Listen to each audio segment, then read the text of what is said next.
जय हिंद दोस्तों, मैं हूं अनूप और आप सब लोग देख रहे हैं ग्लोबल कॉन्फ्लिक्ट। दोस्तों, अमेरिका के कंपनी लॉकहीड मार्टिन के पास F-35 फाइटर एयरक्राफ्ट बनाने के लिए करीबन 3000 एयरक्राफ्टों का ऑर्डर है। पर दोस्तों, इतना बड़ा ऑर्डर होने के बावजूद अब लॉकहीड मार्टिन को इन एयरक्राफ्टों का प्रोडक्शन को लेकर काफी ज्यादा मुश्किलों का सामना करना पड़ रहा है। और दोस्तों, इस वजह से अब इस प्रोजेक्ट का कॉस्ट भी बढ़ रहा है, जो ऑलरेडी दुनिया के सबसे महंगा तरीन प्रोजेक्ट का खिताब ले चुका है। और दोस्तों, आज के वीडियो के सबसे पहले अपडेट में मैं आप लोगों को F-35 फाइटर एयरक्राफ्ट के प्रोडक्शन में क्या मुश्किलें आ रहा है उसके बारे में बताऊंगा, और साथ में ये भी बताऊंगा कि किस तरीके से भारत लॉकहीड मार्टिन को कर सकता है मदद। जबकि वीडियो के दूसरे अपडेट में भारत और अमेरिका के बीच में जो बेका एग्रीमेंट के ऊपर हस्ताक्षर हुआ है, उससे कैसे पाकिस्तान और चाइना के पिछवाड़े में आग लगा है उसके बारे में भी बताऊंगा। तो दोस्तों, जानने के लिए वीडियो के आखिर तक बने रहिए और चैनल को सब्सक्राइब और वीडियो को लाइक जरूर कीजिए। दोस्तों, लॉकहीड मार्टिन के F-35 फाइटर एयरक्राफ्ट के प्रोग्राम को दुनिया के सबसे महंगा तरीन मिलिट्री प्रोजेक्ट का खिताब मिल चुका है। पर माना जा रहा है कि जिस तरीके से इस प्रोजेक्ट में फिर से डिले होने का संभावनाएं है, इससे ये प्रोजेक्ट और महंगा तरीन हो सकता है। दोस्तों, हाल ही के खबर के मुताबिक अमेरिकी गवर्नमेंट के तरफ से इन एयरक्राफ्टों के प्रोडक्शन रेट को फुल स्केल करने के लिए फिर से डिले किया गया। इवन एयरक्राफ्टों के कुछ जो टेस्ट बाकी है उसे भी गवर्नमेंट के तरफ से डिले किया गया। नया रिपोर्टों के मुताबिक जो टेस्ट प्रोग्राम 2017 में किया जाना था, उसे ऑलरेडी डिले करते हुए 2020 के दिसंबर महीने तक होल्ड किया गया। पर अब सुनने को आ रहा है कि ये नेक्स्ट ईयर मतलब 2021 के मार्च महीने में हो सकता है। और इसके पीछे जो कारण है वो बताया जा रहा है कि एयरक्राफ्टों के कुछ टेक्निकल तैयारी अभी भी करना बाकी है। दोस्तों, इस टेस्ट प्रोग्राम को डिले करने के वजह से लॉकहीड मार्टिन द्वारा फिलहाल जो लो प्रोडक्शन रेट है उसके तहत ही F-35 एयरक्राफ्टों को बनाया जाएगा। दोस्तों, इस बातों के बारे में खुलासा लॉकहीड मार्टिन के उच्च अधिकारियों की तरफ से भी किया गया है। दोस्तों, लॉकहीड मार्टिन लो प्रोडक्शन रेट में फाइटर एयरक्राफ्ट को प्रोड्यूस कर रहा है बोल के इस प्रोजेक्ट का कॉस्ट भी बढ़ता जा रहा है, क्योंकि ऑलरेडी अमेरिकी फोर्सेस और अमेरिकी एलाइज के तरफ से F-35 फाइटर एयरक्राफ्टों को लेकर करीबन 3000 फाइटर एयरक्राफ्टों का ऑर्डर दिया जा चुका है, जिनमें से 400 से अधिक फाइटर एयरक्राफ्ट का ही डिलीवरी लॉकहीड मार्टिन के तरफ से करना अब तक संभव हो पाया है। और इस दरमियान अगर प्रोडक्शन रेट को फिर से कुछ महीनों के लिए कम रखा जाए तो ये लॉकहीड मार्टिन के लिए इकोनॉमिकली और स्ट्रेटेजिकली काफी ज्यादा घातक होगा। दोस्तों, ये प्रोडक्शन रेट कम होने के पीछे सवाल यहाँ पे ये भी है कि क्या टर्की को प्रोजेक्ट से बाहर निकालने के वजह से अमेरिका के लॉकहीड मार्टिन के प्रोडक्शन रेट को बढ़ाना संभव नहीं हो पा रहा है, क्योंकि टर्किश कंपनियों के तरफ से भी लॉकहीड मार्टिन के सप्लाई चेन के लिए बहुत सारे इक्विपमेंटों का सप्लाई किया जा रहा था और F-35 के बहुत सारे कंपोनेंट सिर्फ टर्की में ही बन रहा था। तो क्या इन इक्विपमेंटों के अभाव से ही अब लॉकहीड मार्टिन अपने प्रोडक्शन रेट को इतना तेज गति से आगे नहीं बढ़ा पा रहा है? दोस्तों, लॉकहीड मार्टिन के F-35 के प्रोडक्शन को बढ़ाना इसीलिए भी जरूरी है क्योंकि आए दिन F-35 के ऑर्डर भी बढ़ता जा रहा है। अमेरिका द्वारा हाल ही में UAE को भी F-35 बेचने का बात कहा गया है, जबकि जापान जैसे देश के तरफ से भी F-35 के ऑर्डर को इंक्रीज किया गया। इवन अमेरिका मिडिल ईस्ट के कुछ और देशों को भी F-35 खरीदने के लिए प्रस्ताव दे रहा है, जबकि भारत जैसे देशों के लिए भी अमेरिका F-35 बेचने का तैयारी कर रहा है। तो दोस्तों, ऐसे सिचुएशन में लो प्रोडक्शन रेट से कैसे बाहर निकला जाए और किस तरीके से लॉकहीड मार्टिन अपने फाइटर एयरक्राफ्ट के कॉस्ट को बढ़ने से रोकेगा? दोस्तों, इस दरमियान लॉकहीड मार्टिन के लिए एकमात्र सहारा भारत बन सकता है। आप सब लोगों को पता ही है कि भारत दुनिया का दूसरा सबसे ज्यादा पॉपुलेशन वाला कंट्री है। इवन भारत के लोगों के पास टेक्निकल स्किल और भारत के पास इतना एबिलिटी है कि जल्द से जल्द अपने फैसिलिटीज का इस्तेमाल करके लॉकहीड मार्टिन के सप्लाई चेन में जो दिक्कतें आ रहा है उसको पूरा किया जा पाए। इवन लॉकहीड मार्टिन के बहुत सारे फाइटर एयरक्राफ्टों का कंपोनेंट भारत के कंपनियों में बनता है और भारत अगर चाहे तो यहाँ पे F-35 के कंपोनेंटों को भी मैन्युफैक्चर कर पाएगा। इवन लॉकहीड मार्टिन की तरफ से भारत को भी अपने सप्लाई चेन में शामिल करने के लिए प्रयास किया जा रहा है। लॉकहीड मार्टिन का जो F-16 का सप्लाई चेन है या मेंटेनेंस फैसिलिटी है, उसे लॉकहीड मार्टिन ऑलरेडी भारत में शिफ्ट करना चाहता है, ताकि अमेरिका के अंदर उन फैसिलिटीज में F-35 के कंपोनेंट को मैन्युफैक्चर किया जा पाए, जिससे F-35 के प्रोडक्शन रेट भी बढ़ेगा और F-35 के कॉस्ट भी घटाना संभव हो पाएगा। इवन भारत को अगर सप्लाई चेन में शामिल किया जा पाएगा तो लॉकहीड मार्टिन द्वारा टर्की से जो कंपोनेंटों को इंपोर्ट किया जा रहा था उनका मैन्युफैक्चरिंग भारत में करना संभव हो पाएगा। इसके अलावा भारत के कॉस्ट फैक्टर और बड़ा मार्केट तो ऑलरेडी लॉकहीड मार्टिन द्वारा हासिल करने का प्रयास किया जा रहा है। दोस्तों, यहाँ पे कॉस्ट फैक्टर मतलब भारत में अगर कोई चीज बनता है तो ऑब्वियसली ये कम कॉस्ट में बनेगा, क्योंकि ऑलरेडी भारत को इसीलिए ही पूरा दुनिया में जाना जाता है। और भारत का बड़ा मार्केट होने का मतलब ये है कि इंडियन एयरफोर्स के जरूरतों को अगर देखे तो इंडियन एयरफोर्स कुछ संख्या में फाइटर एयरक्राफ्ट नहीं खरीदता है, जब भी खरीदता है तो कई सौ संख्या में खरीदता है, और इसे भी लॉकहीड मार्टिन द्वारा हासिल करने का प्रयास किया जा रहा है। और इसी वजह से दोस्तों, अब कहा जा रहा है कि लॉकहीड मार्टिन का ये बड़ा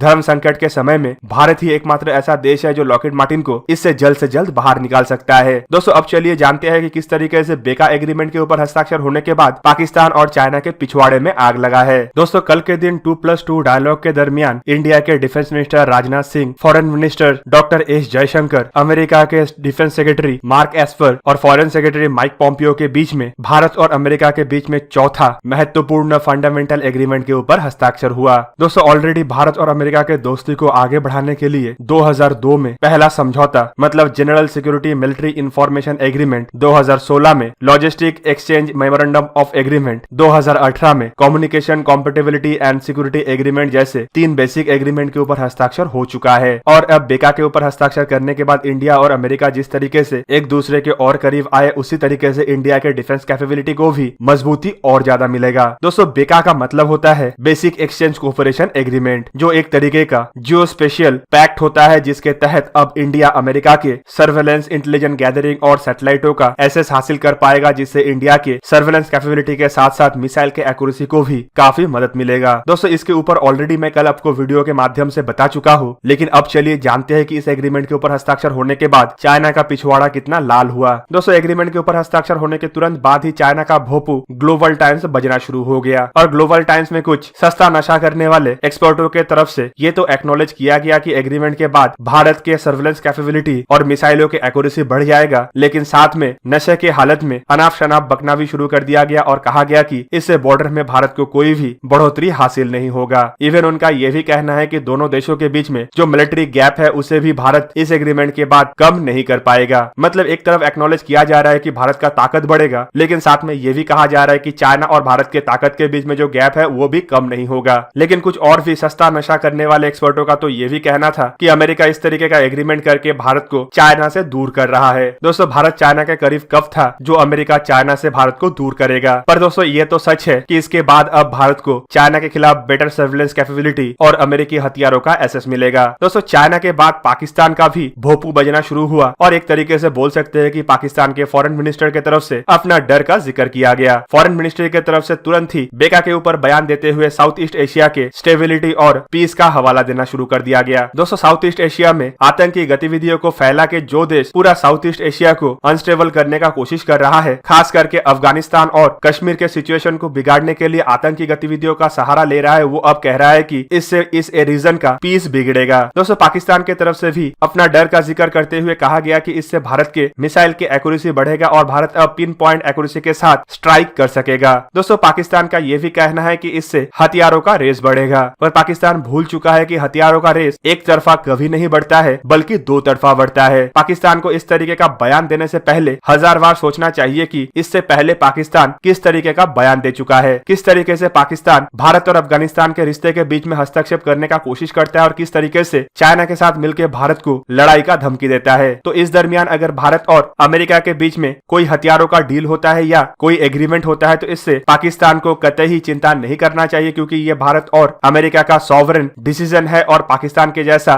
भारत या अमेरिका किसी देश का गुलाम नहीं है। पाकिस्तान तो ऑलरेडी चाइना का गुलाम है और अपने प्रभु चाइना का बयान आने के बाद उसे दोहराना पाकिस्तान के लिए भी लाजमी बन चुका था। तो दोस्तों ये था आज का वीडियो। अगर आपको वीडियो अच्छा लगा तो इसे लाइक कीजिए और मेरे चैनल को सब्सक्राइब कीजिए और साथ में बना हुआ बेल आइकन को भी प्रेस कर दीजिए ताकि आप मेरा वीडियो देख पाए सबसे पहले। जय हिंद।